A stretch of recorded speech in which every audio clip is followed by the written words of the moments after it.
আমার বুঝজ্ঞান হয়েছে থেকে আলহামদুলিল্লাহ, এ দোয়া আমি কখনো ছাড়ি নাই, আল্লাহর ফজল আমি ঠকিও নাই। অবিবাহিতরা এই আয়াত, এই দোয়া ঠোঁটস্থ করে ফেলবেন, সকাল বিকাল নিয়মিত প্রত্যেক নামাজের পর বিভিন্ন সময় পড়তে থাকবেন অনর্গল। ছেলে হোক আর মেয়ে হোক, জীবন সঙ্গী নিরূপণ করার ক্ষেত্রে নবী করিম সাল্লাল্লাহু আলাইহি ওয়াসাল্লামের ঐতিহাসিক বক্তব্য রয়েছে, আপনারা অনেকে জেনে থাকবেন। ফাজফার বিজাতিদ দ্বীন, তিনি বলেছেন বিয়ে তো করা হয় সম্পদ দেখে, রূপ লাবণ্য দেখে, বংশমর্যাদা দেখে, এক একটা জিনিস দেখে অনেকে এক একজন বিয়ে করে, কিন্তু ফাজফার বিদাতের দিন তোমরা ধার্মিকতা দেখে বিবাহ করবে।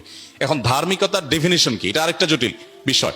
কারণ আমরা দেখি আজকাল অনেকেই আছেন যে দাড়ি আছে, টুপি আছে, মাশাআল্লাহ পাঞ্জাবি আছে, আবার মাদ্রাসাটা ব্যাকগ্রাউন্ডের, ধার্মিক মনে করে কোনো মেয়ে তার সাথে বিবাহ বন্ধনে আবদ্ধ হয়েছেন, সাংসারিক জীবন দেখা গেল মাশাআল্লাহ, না দুঃখিত, তিনি বিয়ে করেছেন মাশাআল্লাহ দেখে, সাংসারিক জীবনে সেদিন নাউজুবিল্লাহ পাওয়া লাগতেছে। আবার এর উল্টোটাও হয়, বোরকা পরেন, হাত মোজা পা মোজা মেনটেন করেন মাশাআল্লাহ, ইসলামিক ব্যাকগ্রাউন্ড সবই ঠিক আছে, কিন্তু বিয়ের পরে ওনারও নাউজুবিল্লাহ বা আস্তাগফিরুল্লাহ পড়া লাগতেছে। এর কারণ হলো ধার্মিকতা আমরা বেশিরভাগ ক্ষেত্রে পোশাকে খুঁজি। ধার্মিকতা আমরা যতটা পোশাকে খুঁজি, আসলে পোশাকে এতটা ধার্মিকতা নাই। তাহলে ধার্মিকতা কিসে? বিবাহের ক্ষেত্রে সবচেয়ে গুরুত্বপূর্ণ বিষয় হলো যে আপনি যাকে জীবন সঙ্গী বা সঙ্গিনী হিসেবে নির্বাচন করতে যাচ্ছেন, এই লোকটা আসলেই আল্লাহর কাছে নিজেকে সমর্পণ করেছেন কিনা, কোরআন এবং সুন্নাহর কাছে নিজেকে পরিপূর্ণ সমর্পণ করেছেন কিনা। যে এই জায়গায় যদি তার খুঁটিটা বাঁধা থাকে যে কোরআন হাদিসে কোনো কিছু আছে, তিনি সারেন্ডার করবেন, তিনি সেক্ষেত্রে কোনো কম্প্রোমাইজ করবেন না। তার যত জেদ থাকুক, যত কষ্ট থাকুক, যত কিছু থাকুক, আল্লাহ এবং তার রাসূলের নির্দেশ পাওয়ার পর তিনি মাথা নত করে ফেলেন।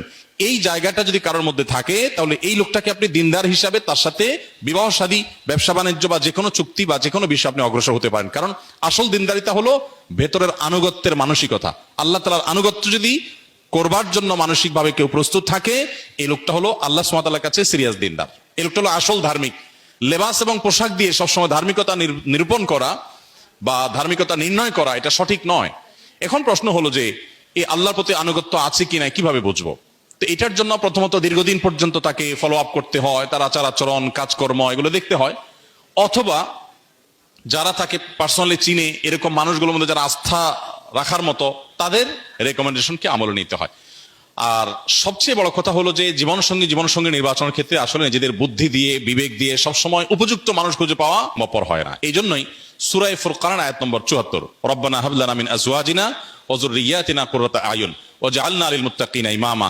অবিবাহিতরা এই আয়াত, এই দোয়া ঠোঁটস্থ করে ফেলবেন, সকাল বিকাল নিয়মিত প্রত্যেক নামাজের পর বিভিন্ন সময় পড়তে থাকবেন অনর্গল।